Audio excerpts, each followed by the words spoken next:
мана панҷара бинед баробар нест Бале. яке ангуш ино 5 нафаре ҳамина бинед ягон вақт ба ҳамдигар дидед ки оно бахилӣ карда бошанд не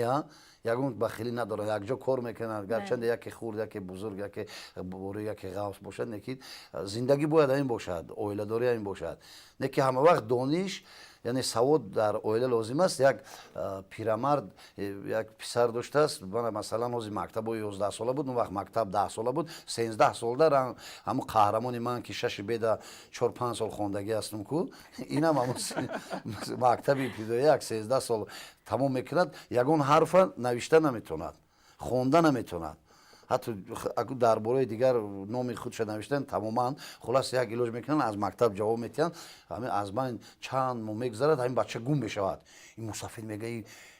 писари ман на хонда на навишта гуҷо шуда бошад ягонҷо хизмат бурда бошанд хабар дода наметавонад хай хулас чанд вақт мегузарад яке اون وقتا چخیر خطکشون خط میبیارد مسافد میگیرد خطا دویدن رفته خونی همسایه میگه التماس بینید این بفکرن خط یگون قسمی حربه یا هم بچه من کجا باشد که خط اومد همسایه میگیرن همین قدر که نگاه میکنه یک 5-6 همسایه میگه همون مرغ در پلیس گشتگی مرغاوی در لب آب یگون چه نمیفهمند با یک همسایه میگه مسافد خجالت نشه گفته بابا این خیلی وای این نوشتگی پسر شما همین معلمش اگر یه حرفی اوان میفهمید که جدای خطا میگیرد میراد مکتب میونه نزد روبر مکتب میدرو تمام معلم‌ها جمع میکنن همه خطا نظر میگذارن یگون کس یگون حرف نمیوه بعد میبینن که مسافد خجالت روبر مکتب میگه که بابا در جامعه ما همین خیلی آدمایی هستن که هم خیلی حسن خط دارن اینو دختران شما همین خطا گیرید بیمارخانه مرکزی راه و در اون میفهمن میگیره مسافد میره بیمارخانه مرکزی نزد سردکتر میره سردکتر میگیره نگاه میکنه باور کنید تمام دکترها تو نروی پاتولوگ فایرون میکنه یگون کس یگون حرف نمیوه حالا که مسافد تماما خجالت داره بعد سردکتر میگه بابا گفته است ما دکترها هممون هر خیل مینویسیم در جامعه ما یگانه آدمایی که حسن خط دکترای خونده میتونن اینو دارو فروشان اپتکچو شما هم خطا گیری اپتک راه مسافد میره بیگونی روز چه لازم اپتک کدا نوبت داولنی بلند داولنی بیچاره مسافد میره خط دستش ده نوبت مثل همین نوبتش میشه وقتی داروخونه ده میزاج بسیار باشه آدم گاب میفوره همین دراز میکره خط همین خیلی کی وای دارو فروش میگیرم خیلی نگاه میکنه میگه بابا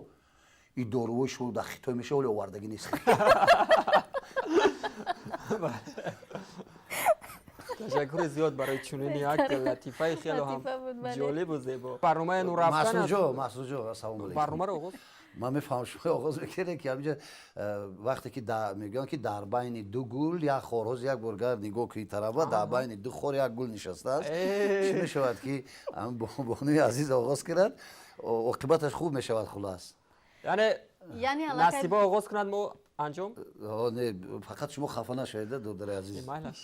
بهترین یعنی علاقه بیننده پایخست کرد که برنامه نورافکن است مهمانی خانه‌دانشان و مهمانی برنامه نورافکن باشد جمشید حلیم یکی از حجم‌نگاران دوست داشتنی یکایک ما و شما هستند فقط سلام عرض میکنیم به شما هموطنان عزیز و طول چند لحظه که با ما هستید امیدواریم لحظه‌های خوش با شما هستند بله دوستان من باوری دارم که این نوبت برنامه نورافکن خیلی هم جالب و گوارا میگذرد چون سخن گویم هم با حضور در آغاز گپی مرا برید علاقه میترسم که در دوام برنامه نمیدونم چگونه میشود مسعود جون تو نمیترسی علاقه بعد سخن بانوی عزیز در هیجان اومدی در هیجان موندی گپ نداری گپ زدن در کار باشد